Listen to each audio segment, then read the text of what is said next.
Halo semua, perkenalkan kami dari kelompok 10 ingin mempersembahkan video dengan tema Separation of Power. Sebelum itu, perkenalkan nama saya Alan Satunisa dengan NPM 2504101091. Perkenalkan, nama saya Nuraziza Hamdi dengan NPM 250411100006. Perkenalkan, nama saya Siswadani Registra Eliza Putri dengan NPM 250410100205. Perkenalkan, nama saya Emma Tanda Sindra dengan NPM 2500101019. Selamat menyaksikan. Rekan-rekan yang saya hormati, kita tidak bisa diam saja melihat keresahan para orang tua. Anak-anak mereka terancam kehilangan masa depan akibat kecanduan digital. Bukti-bukti telah terkumpul, mulai dari aduan masyarakat hingga data kasus anak pada tahun ini. Oleh karena itu, kami di Parlemen telah merancang Undang-Undang Perlindungan Digital Anak yang berisikan larangan penggunaan media sosial untuk anak di bawah 13 tahun dan pembatasan akses internet setelah jam 9 malam. Interupsi, kami memahami urgensinya, namun apakah Parlemen sudah mempertimbangkan kesiapan infrastruktur? Penguasa digital bukan hal yang sederhana, butuh biaya besar dan sistem yang matang. Bapak Presiden terhormat, justru disinilah letak pembagian kekuasaan. Kami di legislatif menyusun aturan, dan Anda di eksekutif melaksanakan dengan rancangan yang strategis. Maka dengan ini, rancangan Undang-Undang Perlindungan Digital Anak saya nyatakan sah.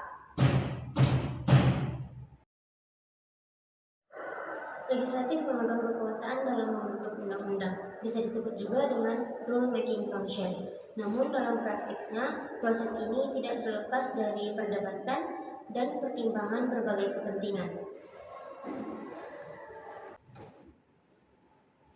Undang-undang sudah disahkan, sekarang tanggung jawab berada di tangan kita. Namun kita tidak sedang menghadapi sistem kecil, melainkan berhadapan dengan jutaan pengguna internet dan ribuan penyedia layanan digital di Indonesia.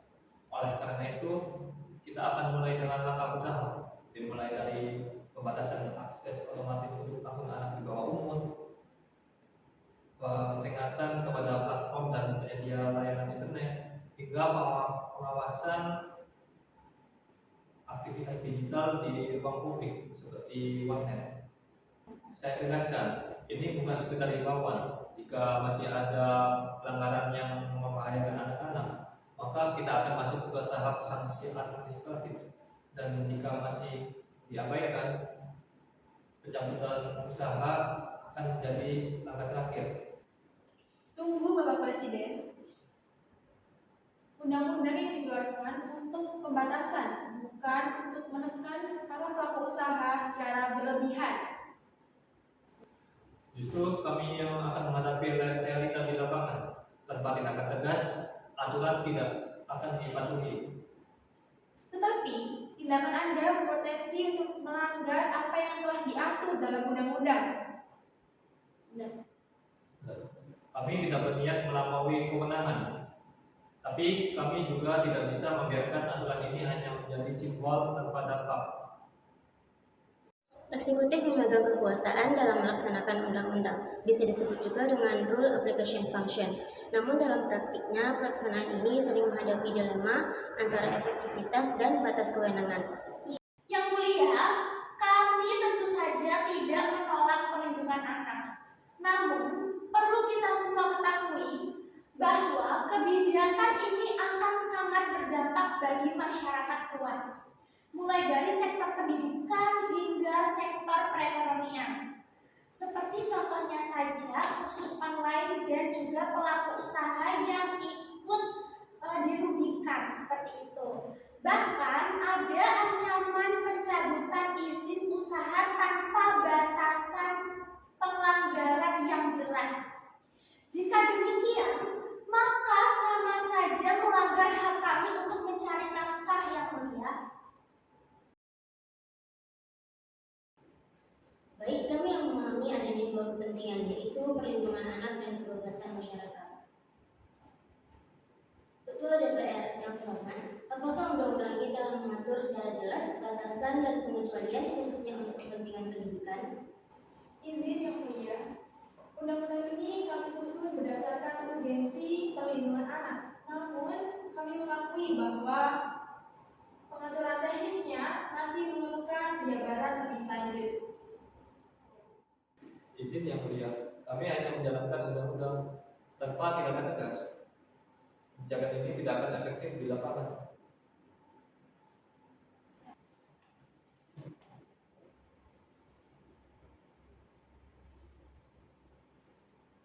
Setelah mempertimbangkan seluruh fakta dan argumentasi, Mahkamah menemukan bahwa undang-undang yang dibentuk oleh legislatif masih bersifat multitafsir, terutama terkait dengan pengecualian untuk kepentingan pendidikan. Selain itu, tindakan oleh eksekutif dalam menerapkan sanksi berpotensi melampaui batas kewenangan. Dengan ini, Mahkamah memutuskan yang pertama, memerintahkan kepada legislatif untuk memperbaiki pasal yang multitafsir. Yang kedua, menyatakan tindakan oleh eksekutif dalam menerapkan sanksi harus melalui tahapan yang jelas dan proporsional. Yang ketiga, menyatakan tindakan pencabutan usaha tanpa prosedur yang memadai batal demi hukum. Yudikatif berperan sebagai penyeimbang, tidak membuat undang-undang, tidak pula menjalankannya, tetapi memastikan bahwa keduanya tetap berada dalam koridor konstitusi. Bisa disebut juga dengan rule adjunction function. Tanpa saya, tidak ada undang-undang yang melindungi masyarakat. Tanpa saya, aturan hanyalah tulisan di atas kertas tanpa adanya tindakan nyata. Dan tanpa saya, aturan dan aksi bisa menjadi sewenang-wenang. Kekuasaan bukan untuk dikuasai, tetapi untuk diawasi. Inilah separation of power. Ketiganya tidak boleh berada di satu tangan yang sama. Mereka saling mengawasi agar kekuasaan tetap berpihak pada rakyat, bukan pada kepentingan. Karena ketika kekuasaan saling mengawasi, keadilan akan tetap berdiri dan rakyat tetap menjadi tujuan utama.